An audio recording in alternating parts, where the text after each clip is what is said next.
Depot supervisor and acting general manager told the High Court on Thursday that Gambia Petroleum does not have a standard laboratory to carry out proper analysis of products. Now, during a cross-examination in the economics crime trial involving two of his former bosses, Yahya Jammeh and Lamin Gassama, Mr. Toure said because of the unavailability of a standard laboratory, Gambia Petroleum will send samples for certification. Mafuji Sise reports.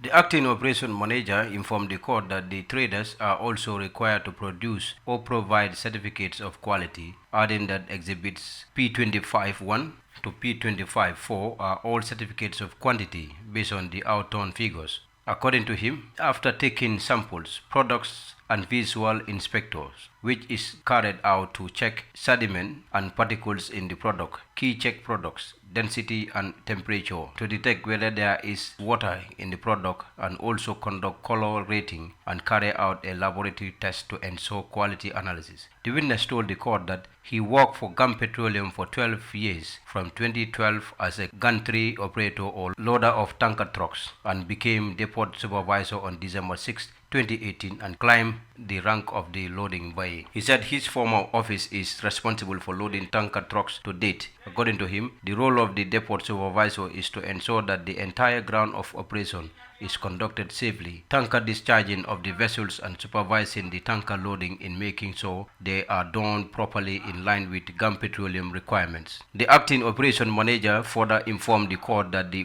process and system at Gambia Petroleum have been the same from 2018 to date with the same equipment. At this point, the defense lawyer asked the acting operation manager whether from 2010 to date, if there is any difference in Gambia Petroleum operation equipment, process and system between January to October 2021. The witness in response said GP is up to date, having the same process and procedure that have been operated in loading tanker trucks and that have been the same process, procedure, and Gambia Petroleum has been operating since 2010. He joined Gambia Petroleum, adding that the first accused person, Yahya Jammeh, became acting general manager in early 2017 as acting, but cannot remember the year or month Mr. Jammeh became general manager. According to Mr. Toure, at the time he joined Gambia Petroleum, Michael Jirabi was the general manager but could not tell if Mr. Jirabi operated the same way as Mr. Jammeh. He said Michael Jirabi ceased to be the general manager from 2016 to 2017 after the fall of the former Gambian leader Yahya Jammeh. It's the time that Yahya Jammeh became the acting general manager.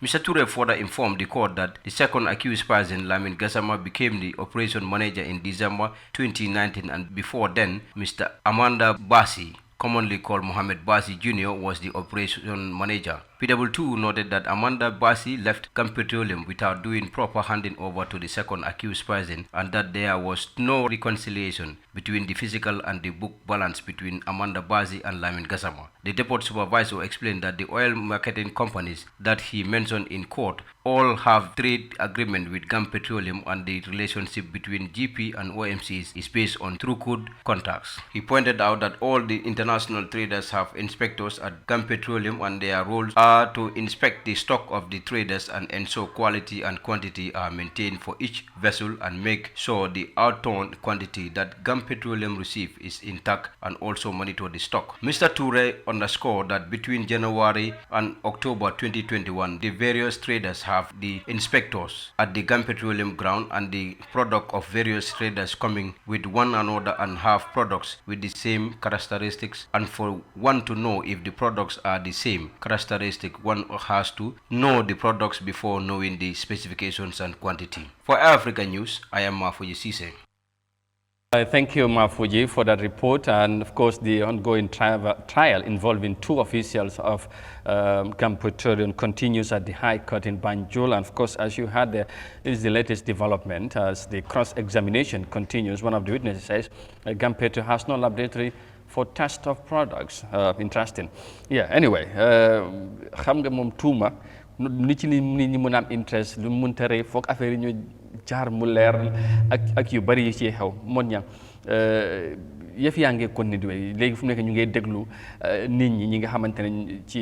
li ñu xam ci yëf yi doxalin bi foofu ak balaa ñooy agsi nag xëy na ci coppaandaw gi ñu ngi wax ne dem Gambia Petroleum sax amuñ amuñ li nga xamante ne mooy petroleum testing materials laboratory test ak yooyu ci tënk rek xam nga ne comme affaire loi duñ ci xuus bu baax waaye dafa mel ni yëf yaa ngi gën a feeñ ndànk-ndànk ku nekk mu ngi wax li nga xam daal. ngay feeñ xam naa ne lu gars yi di wax rek tuuma bi moom fu ne nii ñu doon bu dee tuuma bi am na lu ñu xam ne am na lu si am moo tax ñu dem si yoon. léegi nag lu askan bi di xaar mooy ne na leer dafa war a leer because loo am na nii la daal si xoli réew mi la si mbiri koom-koom bokk na si loxo wala tànki réew mi si mbiri koom-koom muy pétrole. kon nag njuuj njaaj yi ñu leen di liñ gàcc si seen ndodd neen fexe mu leer. te ñu ngi si buntu attekaay bi te am nañ yaakaar ne atte bi am na jooji si am indépendant ñoo fa nekk dinañ atte mbir yi mu leer ba nga xam ne képp ku nga xam ne laale nga si te yaa am na luubal goo ci def mu leer bu ko askan bi loolu la ñëw xaar fi mu nekk nii Amadou comme noo ko waxee nag mu ngi si loxo yoon wax si dafa xaw a jëfeñ tuuti waaye lu askan bi di xaar rek mooy na leer loolu la nit ñi di xaar na leer lu si xew ak ku si laale ku ne rek na leer because alali réew mi la bunti koom-koomi réew mi la boo xam ne ni dafa am doole dafa am taxawaay bu rëy si koom-koom si li nga xam ne mooy réew mi kon nag loolu kenn du ko pasar na leer rek su boobaa askan bi xam fu muy mujj na mujj foo xam ne naa dinañ mën a wax ne lii moo xew te ñii ak ñii wala kii moo tax lii mu am pour mu leer waaw. waaw am na solo maam dégg nga li ci développement bu ci bees ci yëf yi Eyeafrica moom mu ngi ciy def am na ci interest mu ngi ciy topp pour askan gi xam yëf yi naka la nekk di demee bu mu dooree ba léegi ñu ngi ciy taxaw because alal réew mi la ñu wax lañ luubal te tamit Gambien si bëgg nañoo xam mbir mi lan moo ci tukkee bu boobaa bu dogal amee te gis nga développement bi commencé nañu wax ni yenn jumtuwaay yu Gambia leen am bugga wala war a am amuñ ko foofu te tax na loolu tamit feeñal nañ ko ci examination bi wala pour déglu nit ñi. waaw am na solo waaye ñun I think ne we're not interested about this information because of li tax moo la ñun liñ interest rek mooy xaalis bi luub interest suñ pour ne essence bi ñu doon jaay nit ñi wala gasoil bi ñu doon jox baaxutoon testuñ ko woon wala test nañ ko because équipement yi ñu soxla woon mooy càmbar ndax essence ak gasoil bi doon dugg ci biir réew mi baaxoon na wala baaxut loolu moo feeñ ci fii situation toll dëgg la nag booy gëstu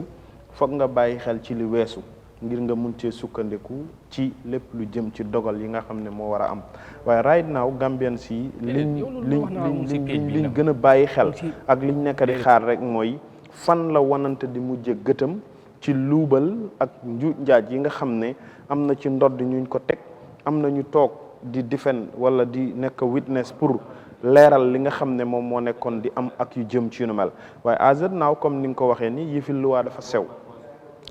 dafa sew te yëfi yoon ak yoonal daanaka mun nañu wax buñ ci tolloo rek li ëpp solo rek mooy ñi xaar ba xool fan la njeextal bi di amee bu boobaa nag la ciy dëgg nit ñi dinañ ko xam la nga xam ne nekkul dëgg wax naa ko fi keroog maa ngi ko doon wax ba yaa ngi ma doon wax sax ne non yu toll ci yooyu comme ni ma waxee woon démb rek mooy olof daf koy wax ne bu ndox tuuro an bàq moo fay des waaye ñun tolluwuñ ci yaakaar ne an bàq lañ war a sukkandiku dañu war a sukkandiku ci ne millions yi luub ci gam pétrole am ña ngi wax na ko léegi Gambia lan lañ am li ñu gën a jege ñi am ko yaakaar ko daanaka gisuñ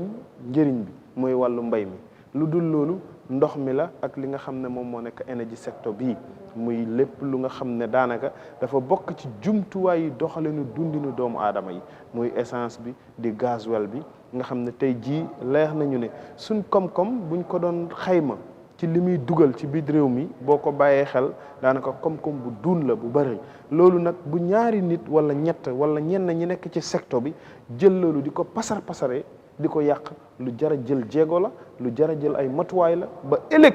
dina bokk ci bépp képp ku nga xam ne da nga nekk ci ñiy toog ci place booba da nga ne naa mooy tudde démb am na ko fi jaar defoon na njuuj njaaj yii waaye lii mooy la ko ci fekkoon